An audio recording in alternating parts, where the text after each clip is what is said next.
Bismillahirrahmanirrahim. Assalamualaikum warahmatullahi wabarakatuh. Kali ini kita akan meneruskan pembacaan kitab Tauhid karya Syekh Saleh bin Fauzan Al-Fauzan. Kali ini yang akan kita sampaikan adalah bab hukum meminta bantuan kepada orang-orang kafir dalam bidang bisnis atau pekerjaan. Allah Subhanahu wa taala berfirman yang artinya, "Hai orang-orang yang beriman, janganlah kamu mengambil atau menjadikan teman kepercayaanmu orang-orang yang di luar kalanganmu, karena mereka tidak henti-hentinya menimbulkan kemadharatan bagimu. Mereka menyukai apa yang menyusahkan kamu.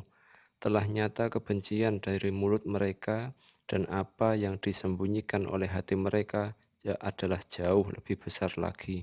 Quran Surat Ali Imran ayat 118. Imam Al-Baghawi dalam tafsirnya menjelaskan, "Janganlah engkau menjadikan orang-orang non-muslim sebagai wali, orang kepercayaan, atau orang-orang pilihan, karena mereka tidak segan-segan melakukan apa-apa yang bisa membahayakan dirimu." Syekhul Islam Ibnu Taimiyah rahimahullah mengatakan, para peneliti telah mengetahui bahwa orang-orang ahli dhimmah dari Yahudi dan Nasrani, mereka memiliki kebiasaan mengirim berita kepada saudara-saudara seagamanya tentang rahasia-rahasia dari orang Islam. Di antara bait-bait yang terkenal adalah, "Setiap permusuhan dapat diharapkan kasih sayangnya, kecuali permusuhan yang dari orang yang memusuhimu karena agama. Karena itulah mereka dilarang memegang jabatan yang membawahi orang-orang Islam dalam bidang pekerjaan. Bahkan mempekerjakan orang Islam yang kemampuannya masih di bawah orang kafir itu adalah lebih baik dan lebih bermanfaat bagi umat Islam dalam agama dan dunia mereka. Sedikit tapi dari yang halal itu lebih diberkahi oleh Allah Subhanahu wa taala, sedangkan banyak tapi dari yang haram itu dimurkai oleh Allah Subhanahu wa taala. Dari keterangan tersebut dapat disimpulkan, satu, tidak boleh mengangkat orang kafir untuk mendudukkan atau untuk menduduki posisi yang atas, kemudian menjadikan orang-orang Islam menjadi bawahan orang kafir tersebut, atau yang memungkinkan dia mengetahui rahasia-rahasia umat Islam, misalnya para menteri atau para penasehat.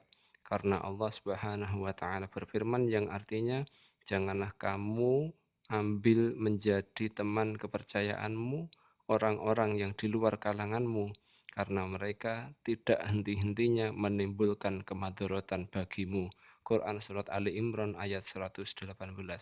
Atau kita tidak boleh juga menjadikan mereka sebagai pegawai di pemerintahan di daerah negara Islam. Kesimpulan yang kedua adalah boleh mengupah atau menggaji orang-orang kafir untuk melakukan pekerjaan-pekerjaan sampingan yang tidak menimbulkan suatu bahaya dalam urusan politik suatu negara Islam. Umpamanya menjadikan mereka sebagai guide atau penunjuk jalan, pemborong konstruksi bangunan, proyek perbaikan jalan, dan sejenisnya, dengan syarat tidak ada orang Islam yang mampu untuk melakukan hal tersebut. Ini karena Rasulullah Shallallahu Alaihi Wasallam dan Abu Bakar pernah menggaji seseorang laki-laki musyrik dari Bani Adil sebagai penunjuk jalan ketika berhijrah ke Madinah. Hadis ini diriwayatkan oleh Imam Al-Bukhari rahimahullah. Kemudian pembahasan yang kedua dalam hal ini adalah hukum meminta bantuan kepada orang-orang kafir dalam urusan peperangan.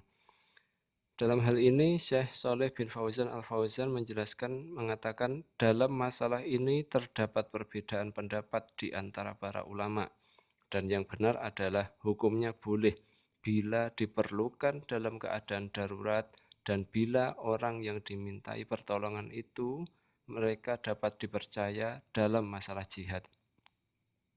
Imam Ibnul Qayyim rahimahullah, beliau mengatakan bahwa manfaat perjanjian Hudaybiyah di antaranya bahwa meminta bantuan kepada orang musyrik yang dapat dipercaya dalam urusan jihad adalah boleh ketika benar-benar diperlukan, dan pada orang-orang musyrik itu juga terdapat maslahat, yaitu dia dekat dan mudah untuk bercampur dengan musuh dan dapat mengambil kabar atau berita atau rahasia dari para musuh.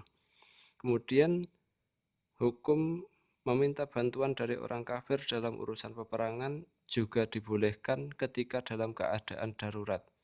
Imam Az-Zuhri rahimahullah meriwayatkan bahwa Rasulullah Shallallahu Alaihi Wasallam meminta pertolongan kepada orang-orang Yahudi dalam perang Khaybar, yaitu pada tahun 7 Hijriah juga, dan Sofyan bin Umayyah ketika itu ikut serta dalam perang Hunain, padahal ia pada saat itu masih musyrik.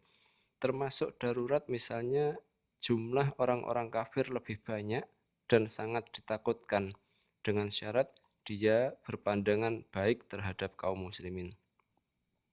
Adapun jika tidak diperlukan, maka tidak diperbolehkan meminta bantuan kepada mereka, karena orang kafir itu sangat mungkin untuk berkhianat dan bisa jadi mereka akan menjadi semacam senjata makan tuan karena buruknya hati mereka.